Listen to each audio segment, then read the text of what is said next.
Welcome to the Religious Studies Project. I'm here today in the grounds of the Panacea Museum in sunny Bedford for the inaugural CenSAMM conference on the subject of millenarian groups and violence. I'm joined today by Moojan Momen, by Joseph Webster, by Eileen Barker, and by Tristan Sturm. And we're going to discuss the issues around millenarianism, millennialism, and violence. And all of the talks from this conference have been streamed, and there'll be a link to that below. But just to get the ball rolling, I'm going to ask, what is it we're talking about? I mean, millennialism, millenarianism, apocalypticism, are these different terms? What do they mean? Joe, maybe you could get the ball rolling on that. Yeah, okay. I mean, it's an interesting question. I'm not so sure that I have a clear answer, possibly because a clear answer doesn't exist. I think these terms have been used for a very long time interchangeably. Sometimes that's because of potentially sloppy scholarship on behalf of those who are using the terms. On the other hand, I think part of the answer might be that these terms, particularly millenarianism and millennialism, being to some extent interchangeable. The OED, which isn't the final word in these conversations, but still, nevertheless, the OED does define these terms as synonyms.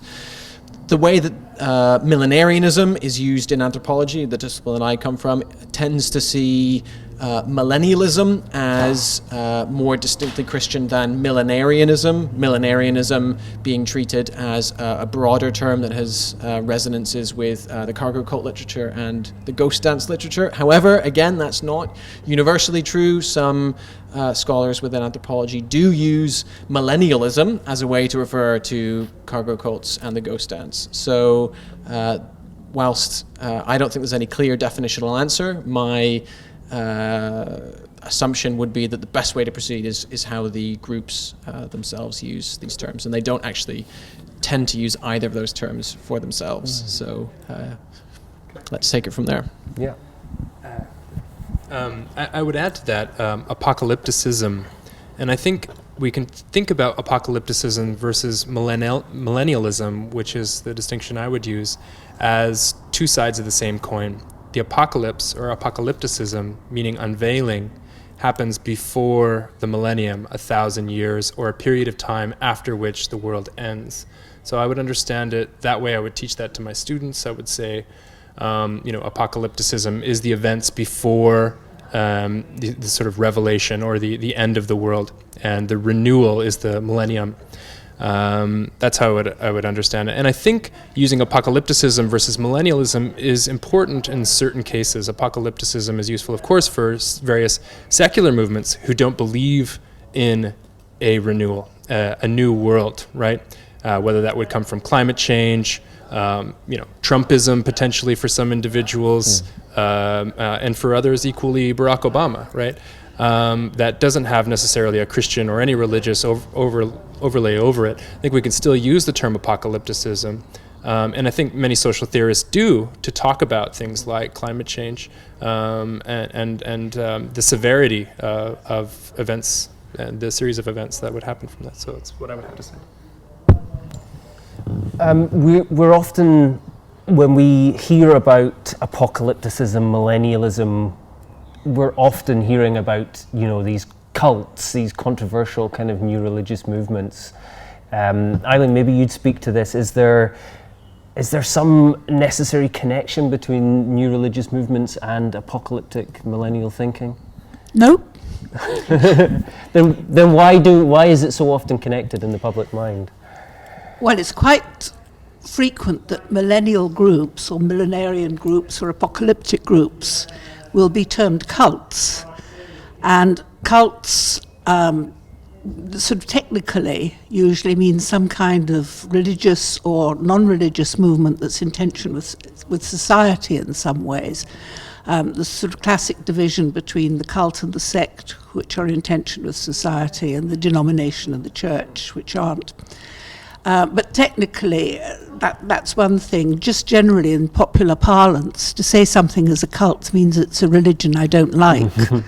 And it's not really very much more than that. I mean, I often get asked, is it a real religion, a genuine religion, or is it a cult? And you've just got to say, well, what do you mean by a cult? And one man's or one woman's cult is another person's religion. Nobody says, I belong to a cult. Not seriously. They might say it as a joke or in self-defense. Now, some of these movements about which people put the label, on which people put the label of cult, are millenarian, but most of them are not. Well, I wouldn't like to say how many are and how many aren't, but the two don't necessarily go together, except that it's more likely that the millenarian groups are a subgroup of cult. But you get millenarianism in denominations and in church, if you're just looking at the tension of society, so it goes either way. So you've got to be terribly clear what you're talking about. And sometimes such categories are useful, but quite often they're just obscure. Indeed. So say what you're talking about. Yeah.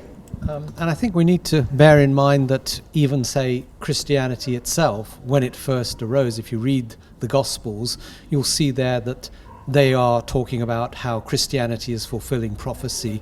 So therefore, Christianity is actually a millenarian movement in Judaism and was probably regarded as a cult by other Jews.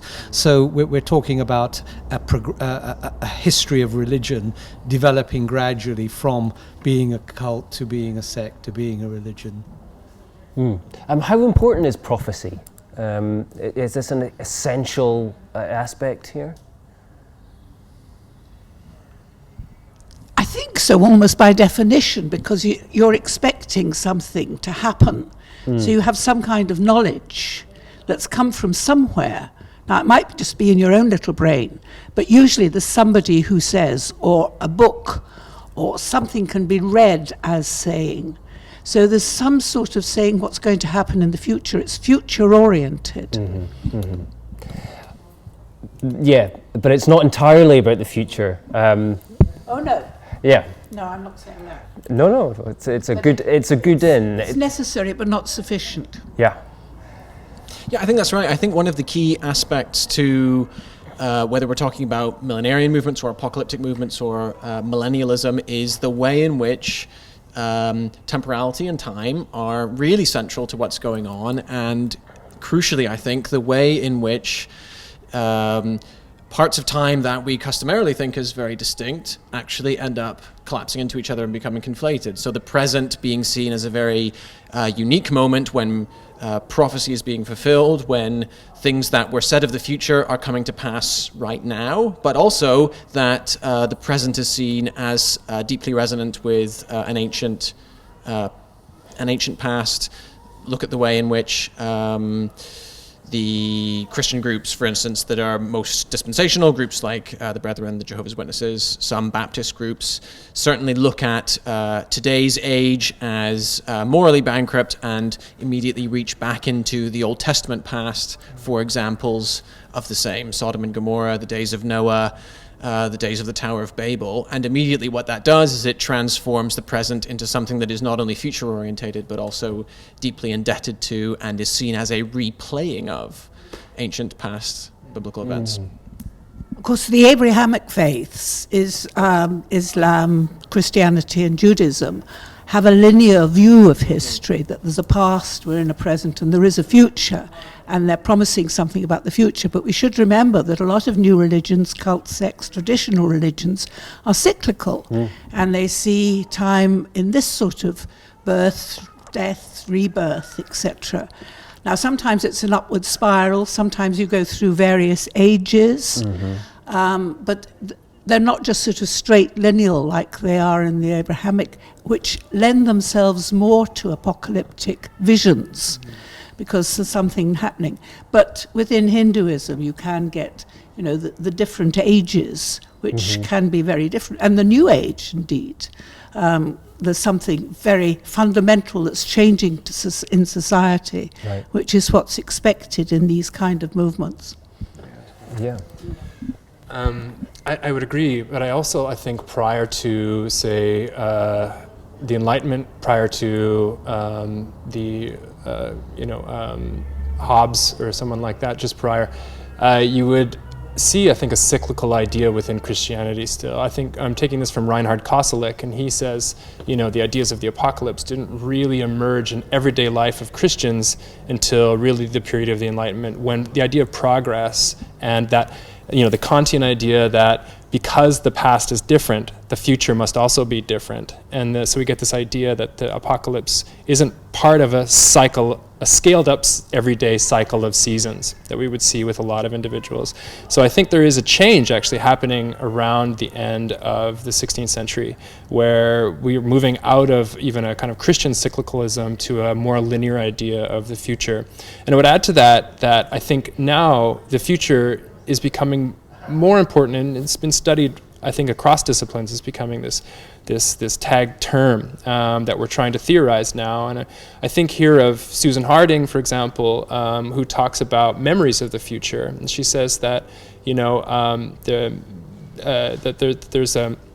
that the future is a kind of memory. We have an idea of the past, and those are kind of memories as well. Outside of history, we're kind of selective about the memories that we want to bring to the present and give continuity to the way things are. In the same way that we do that with the future, we kind of know how the future is going to play out. We have a sort of selectivity of ideas. There's a certain paths that we are pretty sure are more likely to happen than others, and we go down those paths. And prophecy functions in a similar way. It tries to close off the way future could go, right? It sort of says, well, this is the likely space that the future will go, and so it's a closing off of the future.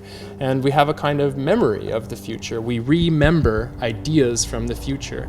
We all do this. We do this with our jobs, how we foresee the way our life is going to go, and they more or less do take place the way we probably thought that they would, given a certain level of difference there. And so I would say that about time. And I also, I would, there's a book that I really like, it's called The Past is a Foreign Country.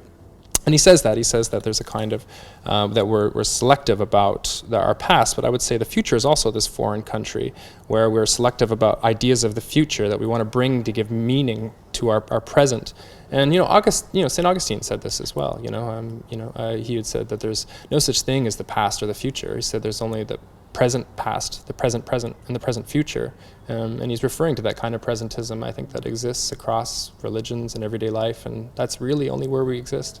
Yeah. Well, I think it's an interesting and very important part of millennial thinking and prophetic thinking, is that it places the individual kind of right at this axis point of history.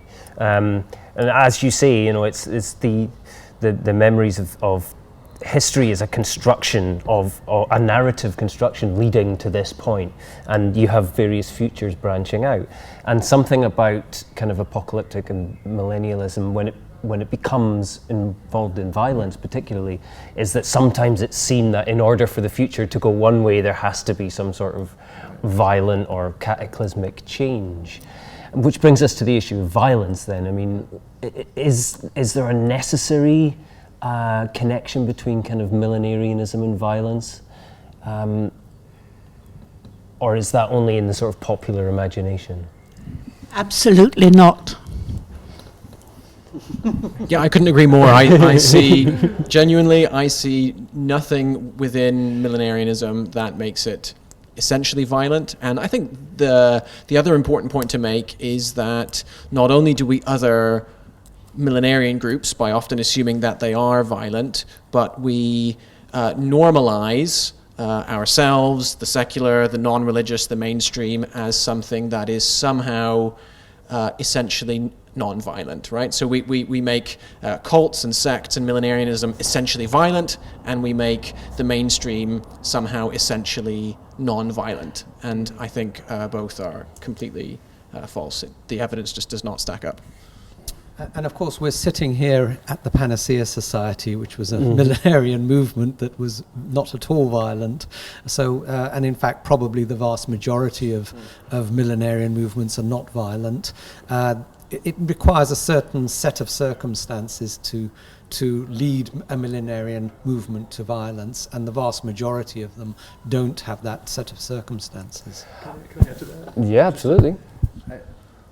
I guess interested in the way we're using the word violence here. I think we're talking about overt, coercive types of violence, but I think discourse or language can be violent as well. I think certain other small v forms of violence take place as well. And they take place outside of, they're not exclusive or endemic to millennial movements. They happen in everyday life. And I'm speaking here of a kind of power that we exact on all sorts of things. And millennial movements, apocalyptic movements, are a different kind of normative discourse. And they challenge dominant normative discourses that Joe was just talking about, right? In a sense, they're kind of doing a violence. They're changing the way, they're trying to change the way we think about the world. Our normative way we think about the world is not the right way. It's not the absolute truth. It's truth because more people believe it than often in millennial and apocalyptic movements. So, but that doesn't mean that there's not, a kind of violence that's going on there. There is. Yeah, absolutely. I think, I'd like to add that a lot of the movements are actually pacifist, and they work hard for pacifism. And it's very interesting that today, while this is being recorded, April the 6th, the Jehovah's Witnesses are, perhaps it's already happened, being threatened with entire extinction from Russia because they are absolutely non-violent. They're in prison in places like South Korea because of their conscientious objection. They won't kill. They are prepared to be killed. They were killed in Auschwitz, for example, unlike the Jews and the homosexuals and the gypsies who were going to suffer anyway. The Jehovah's Witnesses could have said, no, we'll obey the state, and they didn't. They preferred to be killed rather than this, because they just refused to do certain things. And the group that you were talking about today also tried to be pacifist. And so, I mean, it's not just that they're not violent. They will work against sometimes, but of course some are violent with a capital V. Yes, the group that I was talking about today was historically the Babis of Iran. They're a precursor of what is today the Baha'i faith, but in mid-19th century Iran, they were a group that became very popular, spread very rapidly, and the leader of this group worked very hard to diffuse the violent possibilities, because he claimed to be the Mahdi, and people were expecting the Mahdi to come and lead an army to victory, so they were expecting a violent result from the Mahdi coming, and the Bab worked very hard to diffuse that potential for violence. And really one of the main factors that eventually did lead to violence as a result of this movement was the fact that the Bab was removed from his ability to lead his followers, because he was imprisoned in a fortress right up in the northwest corner of the country, and therefore cut off from his followers and prevented from leading his followers in the way that he wanted to. Did you want to add something there, Joe? Well, I mean, this is an issue that we've been discussing throughout the day. I think when we speak about violence, when we speak about the way in which pacifism within new religious movements is often ignored, I think there is seen as dangerous and violent. Indeed, yes, where the refusal to fight becomes a type of extremism. I think connected to this is the way in which, in some cases scholars, in other cases political entities, governmental agents, try and explain away millenarian movements rather than explain them. And I guess by that I mean that they have a tendency to look for external causes of behavior, explanations which wholesale refuse to countenance the possibility that the local native account emerging from within the religious movement in question might have something to contribute to an understanding of why that movement is doing what it's doing, or in some cases not doing what it's not doing, for instance, fighting. So if we try and, as scholars, begin to break down the idea that religious movements are saying and doing one thing, and on the other hand, our job is to analyze them in ways that are alien to that movement and external to that movement, if we begin to break down that process of explanation, I think we might begin to have a more fertile understanding of what new religious movements are, what millennial movements are, because we can learn things from them in ways that very often we simply refuse to acknowledge. Yeah, absolutely. And I mean, that's something I talk about a lot, especially I think it's part of the heritage of religious studies to be talking about beliefs, and particularly sort of deviant beliefs, and sometimes going as far as pathologizing these kind of ways of viewing the world. But I mean, your work, I know, is talking about things that are very relevant to today, and you mentioned Trump earlier on, and when these kind of political movements, for instance, suddenly start to engage with other millenarian kind of ideas, I think it shocks people when they actually realize, well, maybe there's more, this is more normal than they perhaps realized. Yeah, I think there's a couple things going on here, right? Let's start with Trump. Trump's one of his main security advisors, Steve Bannon, has his own millennial perspective, something he calls the fourth turning. He gets this from a series of books on generations, which is a kind of secular apocalypse, that the world is getting bad, capitalism is being destroyed, traditional culture is being broken down, and he needs to take action to do something about that. In other ways, some millennial groups do align themselves with larger political groups, right? And maybe their action is something as simple and normative as voting. It's not really taking action. In fact, many of the groups that I study, Christian Zionists, are fatalistic. They're pacifists in the sense that they don't actually take any kind of physical action, but they might vote. And we might even argue that doing nothing sometimes is still taking a side, right? So the groups that I study, the pilgrims, the Christian Zionist pilgrims from the United States, going to Israel and Palestine, they're not doing anything to contribute to the conflicts that I write about directly, but indirectly they are, insofar as they support a tourism industry. They support a particular political ideology, both in Israel and in America, that might actually take physical violence or take the form of physical violence. So in a sense, that kind of, they're pacifists, but they're still involved or part of the assemblage of violence, I would argue. So when violence does arise, then what is different? What happens there? What is the process by which a group, minority or majority, becomes violent? I mean, there are well-known cases. Obviously, Waco seems to be the sort of paradigmatic account today at the conference, but Heaven's Gate as well, Jonestown. What is it that causes violence in these unusual cases? Well, they're all different.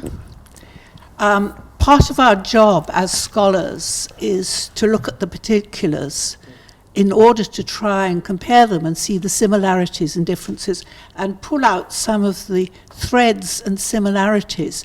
But there aren't a certain number of similarities and the other things are different. There are groups, there are sort of categories, there are clusters, bundles of things that seem to go together. And there's the sort of tension that Joe was talking about earlier between the internal reasons and the external reasons. And Stuart Wright had a paper today which talked about this and the importance of seeing the interaction between the two. And you can't predict by knowing one or the other. Mm-hmm.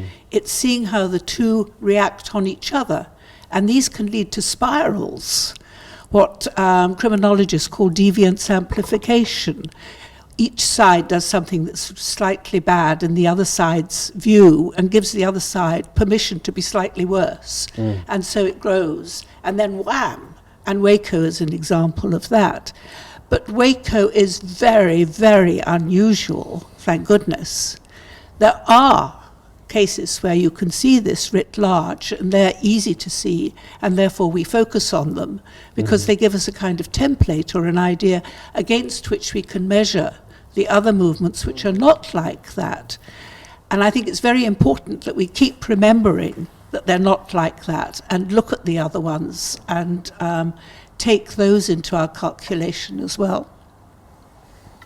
Yeah, I think that's important. I think the reason why Waco, or perhaps another example would be Om Shinrikyo, becomes paradigmatic is because there is some sense in which we've already come to the subjective study of millenarian movements having decided that they are somehow profoundly different to religion at large, and therefore by a process of scholarly selection bias, we simply focus on those cases which fit the paradigm. I mean, this is the classic case of normal science, right? That we simply look for evidence which fits a pre-existing paradigm and conveniently, or in some cases very inconveniently, ignore all the other counterexamples and the theories or in some cases prejudices that we have of these groups are wrongly reinforced. And another consequence of this is that, as Eileen says, many of the groups that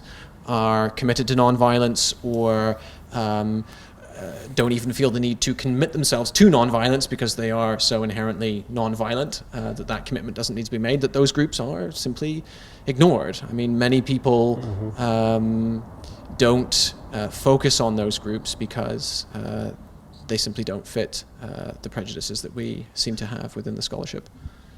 I think we have to make the distinction between violence that is done to a group and violence that the group does. And nearly all the violence that is done, again with the capital V, by the groups is to their own members. Some are done to people that they know personally, who they don't like, and very, very few are done to strangers. Om Shinrikyo is an example, but one of the very few, the Manson family is another one. But mostly the harm is internal rather than externally directed. Most of them expect that God or something will happen, the apocalypse, the Armageddon or what have you will happen. Now they might have to be the midwife, and what's another quite interesting question that we haven't touched on yet is what happens when prophecy fails, when they expect this great big change. But I think it's important to remember that very, very few go around killing people. That tends to be the traditional major religions, the churches and the denominations who've got the money and the armies. Now, of course, it might be different if they get hold of sarin gas or something, but this hasn't happened very much. That ties very much into what you were saying before about, the importance. We have to generalize to some degree to make cross comparisons, but we have to remain aware of the important differences all the time. And a lot of the time, these groups that we're comparing, the actual violence that we're talking about is very, very different. And you also have cases like, for instance, Heaven's Gate, where there's very little evidence of coercion there. I mean, if you watch the exit videos that the members shot, for instance, they're going quite happily into that situation with their eyes fully open. It's only from an external point of view that it can be described as violence at all, largely because of going into it or looking at it with this kind of brainwashing mentality that, earlier discourses on new religions bought into, which is very much discredited now. And they were only harming themselves. But Exactly. of course, Joe ought to jump down at me immediately because they didn't see themselves as harming. Of course. They saw themselves as being transitionized, or whatever the word was. Going to the level above the human, Yeah. teller. Yeah, I mean, I think that's a really interesting point, that what we have here is, to bring it back to your question about failed prophecy, and this does link to violence, whether or not we can genuinely point to groups like Heaven's Gate or classic historical case studies like the Millerites, Festinger's famous book about cognitive dissonance using the Seekers. Even if we leave violence in the equation, or if we take it out, there is still the enduring question about, does prophecy for these groups ever fail at all? Thinking about, well, I'm not so sure about that. When I think about Heaven's Gate, I think about the fact that they ended their lives and, as far as they're aware, made a successful journey to where they were going. The same, I think, can be said with the Seekers and Mrs. Keach, the idea that the prophecy did not fail, the floods didn't fail to arrive, it wasn't a failure, it was them successfully spreading enough light to call the floods off. The Seventh-day Adventists did not explain away a failure of Millerite prophecy. It seems to me that Ellen White simply realized that Miller's prophecy was correct, but that the revolution began in heaven, not on earth. So I don't know, I'm intrigued to hear your pushback on that. In what cases does prophecy really fail? Well, there are some groups that have said, oops, we got it wrong. I can't remember his name, the man who said, it was May sometime, about 4 or 5 years ago, radio something. Harold Camping. Harold Camping, Yeah. yes. Radio. Yeah. Now he said, oh dear. After it was a couple of reported- attempts, yeah. Yeah, after a couple of attempts. And at one time he said, God got it wrong, according to our newspaper headline. Which is one of the Which techniques is mentioned one in of the Vestinger's books, techniques. actually, that the transmission was garbled, and, reception issues. You could get the reception wrong. You can have it happening in the spirit world, like it did with Joanna Southcott and lots of others. You can have people saying, well, because we did this, we stopped the terrible thing happening. Or you can say, because they didn't do this, God didn't come yet. We weren't ready. We didn't sort of listen to the Messiah telling us what to do. There are a whole lot of different ways out. But there are those. There was a chap, again, I can't remember. I want to say Garland. He was a Chinese chap in America. And he said, I'll come out and apologize if nothing's happened. And he came out and apologized. This is about 10 years ago. Does anybody remember? He was Chinese or he was Oriental of some kind. And I want to say Garland, but I don't think that's quite right. Hopefully one of the listeners can tell us who it is in the comments. Sure they will. I hope they And do. provide other Yes, examples. excellent. I wanted to sort of add to this conversation about small v versus big V violence. I think one way in which small v violence takes place is Harold Camping is a good example. A lot of people, thousands of people, sold their houses. They went up in debt. They expected this to happen. That had a tremendous amount of violence on their families, on their lives. They moved into forests. They bought bunkers. This is a form of violence, right? I think another form of violence that wasn't really talked about at the conference was spatial violence. The way that these groups imagine spaces in particular ways, homogenize spaces, map spaces, understand whole groups of people in homogenized ways, and treat them in certain ways. And some of these groups are aligned with state power. Sometimes the state sees them as a threat and disciplines them with large V violence that we see. And sometimes they align themselves with the state in large V violence by their voting for them, for their interests. We're seeing this at the moment. Donald Trump is doing all sorts of violence to other, to homosexuals, to women's rights over their body, these sorts of things, aligning themselves with larger millennial movements like Christian Zionists, like premillennial dispensationalists, right, that are doing violence to all sorts of other people within the electorate. And also in terms of foreign policy, the way that Americans understand Muslims, the way they understand the war in Iraq, right? These are all contributing factors. I think maybe the mistake then is to look at just the millennial movement. You have to see how the effects that they have outside of their movement, right, their social effects. Look at Marxism, for example. Also, this is a good example. So, another point maybe I want to make is the difference between belief and practice, right? So we have textual beliefs, we have written documents for a lot of these groups, and then we have the way people actually act, which are two different things. Would someone say that Stalin was a true communist, a true Marxist who, murdered millions of people? Right? Is that an example of, Marxism is a form of millennialism. It's clearly been interpreted and was influenced by Jewish and Christian thought in the way that there's a kind of, capitalism reaches a point where it can't abide, it fails, and then we have a kind of proletariat millennialism afterwards. So the practice and belief is also a discussion I think we need to have within this discussion. Unfortunately, I'm going to have to do small v violence to the conversation, and to return to the subject of time. Okay. We have been talking about this all day. We could continue to talk about it all day, all evening, and we will be talking about it again tomorrow. For the viewer and listener, I urge you to check out the other videos in the series of the papers from today, and also our previous interviews on millennialism, on new religious movements, on violence, and these kind of issues. Other than that, I'd like to thank all of the participants for taking part, and thanks for watching.